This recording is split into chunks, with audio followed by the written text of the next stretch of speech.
traced step had been taken. In teaching me the alphabet, in the days of her simplicity and kindness, my mistress had given me the inch, and now no ordinary precaution could prevent me from taking the L. It's very interesting, and let's put it at level 1.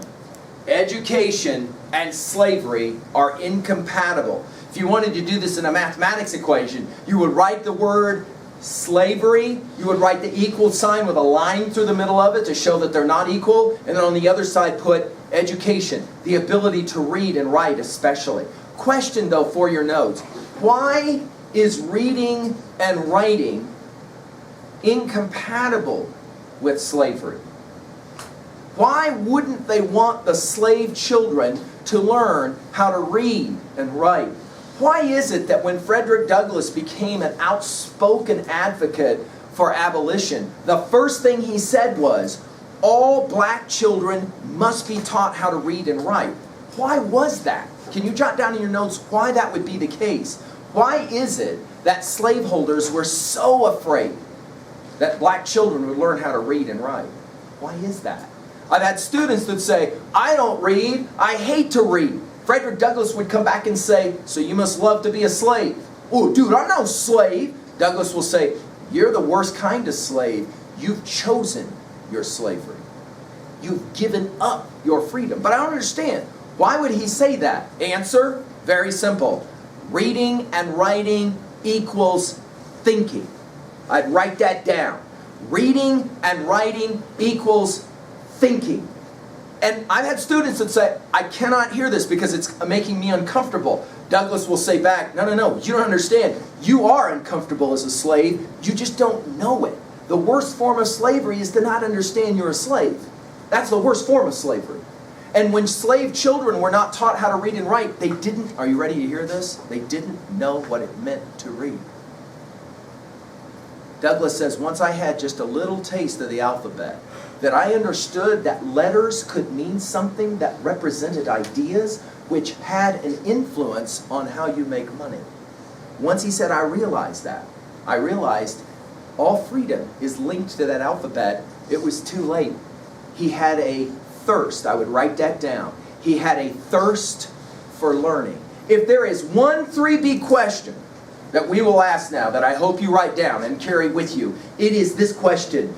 Do you have a thirst for reading and writing? Do you have a thirst for knowledge? Because Frederick Douglass will argue, hey, if you don't like this argument, you can pick it up with him. Frederick Douglass will argue that if you don't have a thirst for reading and writing, you are the worst kind of slave. You're choosing to be a slave. See, imagine if for a moment, if somebody were to walk in this room and say, up, all yous, out of here, let's go, you're done. No more reading for you. No more writing for you. You're not allowed to do it, and if we find you doing it, we're going to put a bullet in you. Some of you are familiar with the famous novel, Fahrenheit 451. I just mentioned it now for a 3A observation. Fahrenheit 451, where books are burned. Why? Because in this futuristic society, no one's allowed to read. What would it mean, though, if the person came into the room and said, up, only certain of you? Those of you, for example, who aren't white, you're not allowed to learn to read and write. Out you go. Never again. We see you reading and writing. Well, for some of us, that would totally change our view of reading and writing. Interesting. Some of us have been given the opportunity to learn to read and write, and we haven't accepted it yet. Why not? Douglass will say it's because we didn't understand. You want to be free? Learn how to read. Because if you learn how to read, you learn how to think. And you will never be free until you're educated. What an interesting argument. Let's keep reading now to what Douglass will say about what he did to learn how to read. There was no stopping him. He had a hunger, a thirst for it. Let's listen and read. Seized with the determination to learn to read at any cost, I hit upon many expedients to accomplish the desired end. The plea which I mainly adopted, and the one by which I was most successful, was that of using my young white playmates with whom I met in the street as teachers. I used to carry, almost constantly, a copy of Webster's spelling book in my pocket. And when sent on errands, or when playtime was allowed me, I would step with my young friends aside and take a lesson in spelling.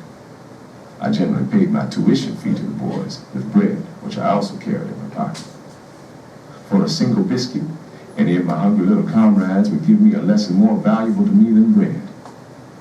Not everyone, however, demanded this consideration, for there were those who took pleasure in teaching me whenever I had a chance to be taught by them. I am strongly tempted to give the names of 2 or 3 of those little boys as a slight testimonial of the gratitude and affection I bear them, but prudence forbids. Not that it would injure me, but it might possibly embarrass them, for it is almost an unpardonable offense to do anything, directly or indirectly, to promote a slave's freedom in a slave state. It is enough to say of my warm-hearted little playfellows that they lived on Philpott Street, very near Durgan and Bailey's shipyard.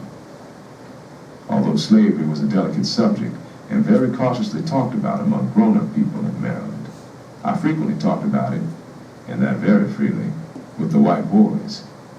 I would sometimes say to them, while seated on a curbstone or a cellar door, "I wish I could be free, as you will be when you get to be men. You will be free, you know, as soon as you are 21 and can go where you like. But I am a slave for life. Have I not as good a right to be free as you have?"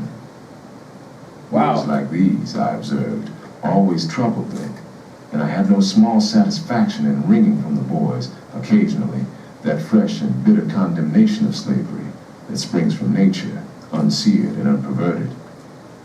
Of all consciences, let me have those to deal with which have not been bewildered by the cares of life. I do not remember ever to have met with a boy while I was in slavery who defended the slave system. It's an important line, I right? often had boys to console me with the hope that something would yet occur by which I might be made free. Over and over again, they have told me that they believed I had as good a right to be free as they had, and that they did not believe God ever made anyone to be a slave. The reader will easily see that such little conversations with my playfellows had no tendency to weaken my love of liberty, nor to render me contented with my condition as a slave. When I was about 13 years old and had succeeded in learning to read, every increase of knowledge, especially respecting the free states, added something to the almost intolerable burden of the thought, I am a slave for life. To my bondage, I saw no end. It was a terrible reality, and I shall never be able to tell how sadly that thought chafed my young spirit. Fortunately, or unfortunately, about this time in my life, I had made enough money to buy what was then a very popular school book, The Columbian Orator. I bought this edition to my library of Mr. Knight on 10th Street, Fells Point, Baltimore, and paid him 50 cents for it. I was first led to buy this book by hearing some little boys say they were going to learn some little pieces out of it for the exhibition. This volume was, indeed, a rich treasure, and every opportunity afforded me, for a time, was spent in diligently perusing it. The dialogue and the speeches were all redolent of the principles of liberty, and poured floods of light on the nature and character of slavery. As I read, behold, the very discontent so graphically predicted Top by of page Master 526. had already come upon me. I was no longer the light-hearted, gleesome boy, full of mirth and play, as when I landed first at Baltimore. Knowledge had come. This knowledge opened my eyes to the horrible pit and revealed the teeth of the frightful dragon that was ready to pounce upon me, but it opened no way for my escape. I have often wished myself a beast or a bird, anything rather than a slave. Powerful line. I was wretched and gloomy, beyond my ability to describe. I was too thoughtful to be happy. It was this everlasting thinking which distressed and tormented me, and yet there was no getting rid of the subject of my thoughts. All nature was redolent of it. Once awakened by the silver trump of knowledge, my spirit was roused to eternal wakefulness. Liberty, the inestimable birthright of every man, had, for me, converted every object into an assertor of this great right. It was heard in every sound and beheld in every object. It was ever present to torment me with a sense of my wretched condition, The more beautiful and charming were the smiles of nature, the more horrible and desolate was my condition. I saw nothing without seeing it, and I heard nothing without hearing it. I do not exaggerate when I say that it looked from every star, smiled in every calm, breathed in every wind, and moved in every storm. I have no doubt that my state of mind had something to do with the change in the treatment adopted by my once kind mistress toward me. I can easily believe that my leaden, downcast, and discontented look was very offensive to her. Poor lady. She did not know my trouble, and I dared not tell her. Could I have freely made her acquainted with the real state of my mind and given her the reasons therefor, it might have been well for both of us. Her abuse of me fell upon me like the blows of the false prophet upon his ass. She did not know that an angel stood in the way. And, such is the relation of master and slave, I could not tell her. Nature had made us friends. Slavery made us enemies. Powerful line, right? My interests were in a direction opposite to hers, and we both had our private thoughts and plans. She aimed to keep me ignorant, and I resolved to know, although knowledge only increased my discontent. My feelings were not the result of any marked cruelty in the treatment I received. They sprung from the consideration of my being a slave at all. It was slavery, not its mere incidents, that I hated. I had been cheated. I saw through the attempt to keep me in ignorance. The feeding and clothing me well could not atone for taking my liberty from me. The smiles of my mistress could not remove the deep sorrow that dwelt in my young bosom. Indeed, these, in time, came only to deepen my sorrow. She had changed, and the reader will see that I had changed too. We were both victims to the same overshadowing evil. She as mistress, I as slave. I will not censure her harshly. She cannot censure me, for she knows I speak with the truth, and have acted in my opposition to slavery just as she herself would have acted in a reverse of circumstances. It's an interesting question to ask. If you're the woman who taught this young child the alphabet, and later he becomes one of the greatest Americans of written prose, and you just read those words, and you were that woman, where he says, I don't censure her. I'm not going to say mean things about her. Whoa. How do you live with yourself the rest of your life to realize that? Final observation, and then we'll come back to have some comment about this entirety. But think about this. I've had students that say, you know what, I'm frustrated right now because here I was kind of going along in my own little world, having my life. It hadn't occurred to me at all that I was a slave, self-chosen because I don't know how to read and write. I don't care about thinking. All I care about is the little foolishness of my life.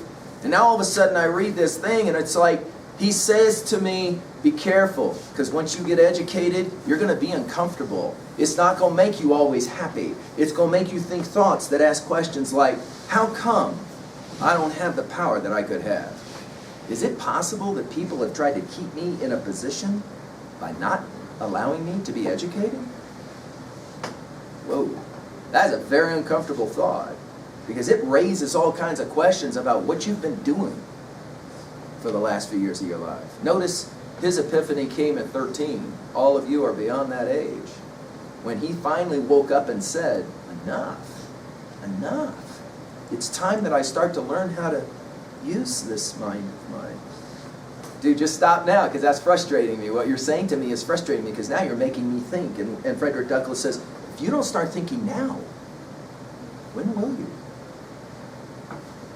And how will you respond to your child someday when your child says to you, I don't want to read, I don't need a school, I don't need an education? How will you respond to a child someday when you're the adult? Frederick Douglass would say, you might want to think about a really solid argument like education equals freedom. Let's come back in a few minutes and we'll exegete on our annotations in details. Thank you.